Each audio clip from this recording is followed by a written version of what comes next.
हरिद्वार से इसलिए आए हैं, हमें लगा परम श्रद्धेय पूज्य महाराज श्री का आदेश तो था, पर मुझे लगा जो सर्दी, गर्मी, वर्षा, अनुकूलता, प्रतिकूलता, जीवन की सभी झंझावातों को झेलते हुए भी उस योग मिशन के लिए, उस योग यात्रा के लिए लगी हुई हमारी जो बहनें हैं, माताएं हैं, उनका दर्शन कर करके हम आए हैं। इसलिए आज हम आपके दर्शन के लिए यहाँ उपस्थित हैं। इसलिए सर्वप्रथम मैं आप सभी बहनों को, सभी माताओं को मैं नमन करता हूँ, प्रणाम करता हूँ, वंदन करता हूँ। और आपको इस मिशन के लिए, इस अभियान के लिए श्री स्वामी जी की ऊर्जा के रूप में जो निरंतर सेवा दे रही हैं, ऐसे परम श्रद्धेय पूज्य साध्वी देवप्रिया जी को भी मैं प्रणाम करता हूँ। और बहन सविता जी, वो देव साध्वी जी की सविता की तरह से, डूबते हुए सूर्य की तरह से लगी हुई हैं, उनको भी। और मंच पर आदरणीय बरखेड़ी जी, आदरणीय सिंह साहब जी, आदरणीय हमारे तिजारे वाले जी और हमारे सभी अभ्युदयजन, हमारी माताएं, बहनें और मेरे सम्मुख आप सभी माताओं और बहनों, यह योग मिशन, यह योग यात्रा आज एक गुरु के माध्यम से आपको जन जन तक पहुंचाने के लिए आपको अवसर मिला है। पर उस गुरु को गुरु बनने के लिए जिन विपदाओं, विपत्तियों से, जिन कष्टों से, जिन प्रतिकूलताओं से, जिन संघर्षों से होकर के आना पड़ा है, यदि एक पल भी उसको आप स्मरण करेंगे तो कभी भी आप इस योग यात्रा से विमुख नहीं हो सकती हैं। अभी तो आपकी शक्ति, आपकी ऊर्जा, आपकी ताकत कई गुनी होकर के वह आप आगे बढ़ सकती हैं। मैं सोच रहा था जब परम श्रद्धेय पूज्य महाराज श्री ने ये योग यात्रा शुरू करी, बहुत सारी माताएं, बहनें उस समय की भी साक्षी हैं।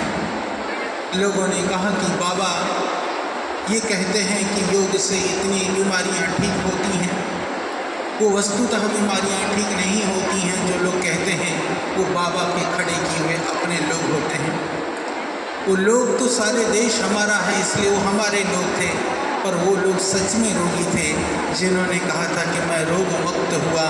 इस तरह से शंकाओं की जो मंडराते हुए काले बादलों के बीच में यह योग का प्रकाश प्रारंभ हुआ, और यह आज योग का प्रकाश पूरी दुनिया को प्रकाशित करने का काम कर रहा है। और उसको प्रकाशित करने में यदि हम दीपक बन करके अपनी भूमिका निभा सकें तो इससे बढ़ करके हमारे जीवन के लिए कोई बड़ा सौभाग्य नहीं हो सकता। इसीलिए परमात्मा ने हमें वह सौभाग्य प्रदान किया है।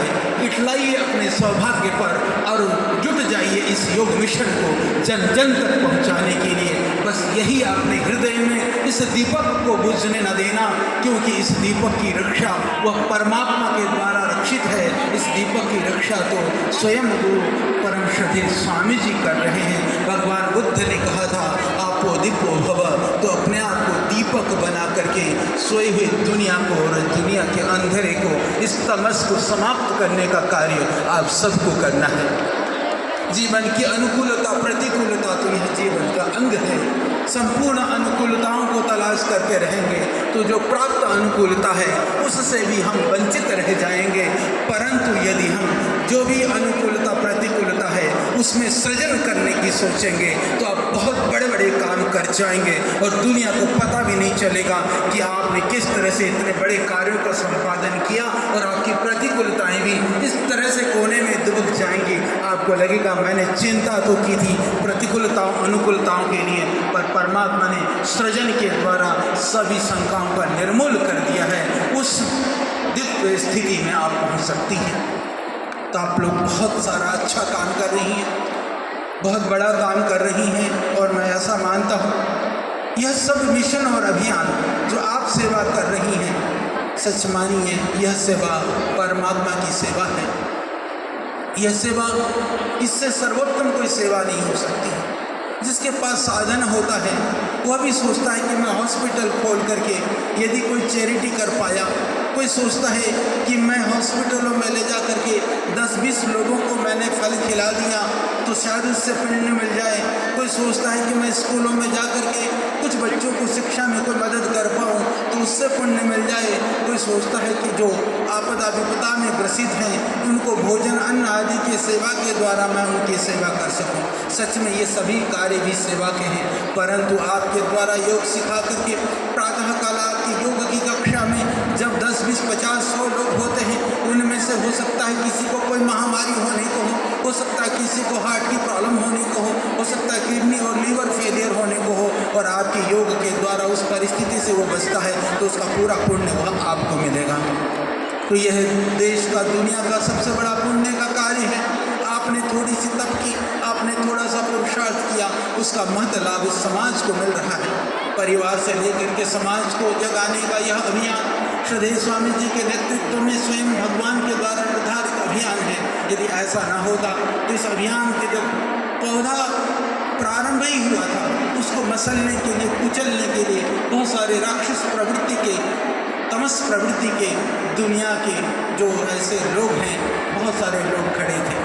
जो लोगों ने इसके ऊपर आक्रमण किया, संघर्ष का सामना करने के लिए चुनौतियां महाराज जी को दी। मुझे इस बात को कहते हुए मैं हर बात का साक्षी रहा हूँ कि मुझे सुखद अनुभूति होती है कि हम इस संस्था को, संगठन को, इस योग यात्रा को, इस योग आयुर्वेद के कार्य को कई गुनी गति से उसको आगे बढ़ाने का काम किया है। यानी संघर्ष भी हमारी कमजोरी नहीं, चुनौतियाँ भी हमारे लिए चुनौतियाँ नहीं, हमारे लिए इस गति और अभियान को आगे बढ़ाने के लिए ताकत के रूप में, उन खाद पाने के रूप में इस संगठन और संस्था को हमने श्रद्धेय स्वामी जी के नेतृत्व में प्रयोग किया है। तो चुनौतियाँ तो आती रहेंगी, संघर्ष भी होते रहेंगे, जीवन की अनुकूलता प्रतिकूलता भी लगी रहेगी, पर कोई बात नहीं, वो मिलते हैं तो मिलते रहें। भगवान से यही प्रार्थना करना, हे प्रभु कितने भी प्रतिकूलताएं दें कोई बात नहीं, पर इतनी शक्ति देना कि जिस मिशन और अभियान को हमने अपने हाथ में लिया है, जिस संकल्प के साथ में हम जीवन में आगे बढ़े हैं, वो संकल्प कभी कमज़ोर न होने पाए।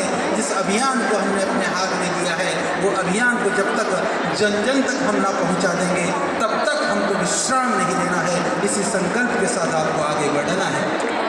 अभी श्रद्धेय स्वामी जी आपको कह रहे थे कि आपको अभी एक एक कक्षा को 20 तक कन्वर्ट करना है, आपको 20 गुना बढ़ाना है। आप शंका मत करिए, आप लग जाइए, कार्य पूर्ण होगा, क्योंकि संकल्प से ही तो आप यहाँ पहुँचे हैं। किसने सोचा था भरी हुई दोपहरी में, इतने तमाती हुई गर्मी में, तपती हुई गर्मी, बाहर भयानक गर्मी है, अभी भी मध्य में भी आप बहुत गर्मी में हैं, फिर भी हजारों बहनें एक निष्ठ होकर के एक संकल्प के साथ एक जगह पर इकट्ठी हो सकती हैं। तो आप सबके अंदर वो सामर्थ्य और शक्ति है, आप हजारों से लाखों की संख्या में भी पहुँच सकती हैं। तो इसी दृढ़ता के साथ में, इसी निरंतरता के साथ में आगे बढ़ना, क्योंकि आपका जो गुरु है वो सामर्थ्यशाली है, शक्तिशाली है। वह विपदाओं से आपदाओं से नहीं घबराते हैं, वो प्रतिकूलताओं को भी किस तरह से उसको अवसर में, शक्ति में परिणित करना है उसको जानते हैं। इसलिए आपको चिंता करने की आवश्यकता नहीं है। बस हमें तो जहाँ पर लगाएं, जहाँ पर नियुक्त करें, जिस कार्य के लिए नियुक्त करें, उस कार्य में नियुक्त होने की आवश्यकता है। हम प्रातःकाल उठ करके भगवान से यही प्रार्थना करते हैं ना, यह आत्मदा बलदा यस्य विश्वोपासते, जो आत्मज्ञान का देने वाला है, जो बल को देने वाला है, जो सामर्थ्य को देने वाला है, वह परमपिता परमात्मा हमारे साथ है। क्योंकि जिस अभियान को, जिस काम को हमने शुरू किया है, वह काम इस भगवान का काम है, किसी सांसारिक और दुनिया के व्यक्ति का यह काम नहीं है। इसलिए न तस्य रोगो न जरा न मृत्यु हो प्राप्तस्य योगाग्निमयं शरीरम, इस योगाग्नि में अपने आप को तपा करके रोग शोक भय से अपने आप को मुक्त करते हुए संसार को संताप से मुक्त करने के संकल्प के साथ में आप आगे बढ़िए। सारी कयामत, सारी संसार, सारी दुनिया की दैवीय शक्तियाँ आपकी इस मिशन को, अभियान को, संकल्प को पूर्ण करने के लिए, लक्ष्य तक पहुँचाने के लिए आपके साथ में हैं। तो बहुत समय हो गया है, तो हमें आपका दर्शन करना था, हम दौड़े हुए आए, आपका दर्शन कर पाएँ। बस यही है कि आप हर एक श्रद्धेय स्वामी जी की ऊर्जा के केंद्र बिंदु हैं, शक्ति के आधार पुंज हैं। कमज़ोर मत समझना, क्योंकि यह कार्य बुज़दिलों का, दिनहीन का नहीं है। यह कार्य तो सृष्टि की उस शक्ति का है, एकमात्र शक्ति है, ईश्वरीय शक्ति है। इसलिए उस शक्ति को कभी भूलना नहीं, कभी कमज़ोर पड़ना नहीं।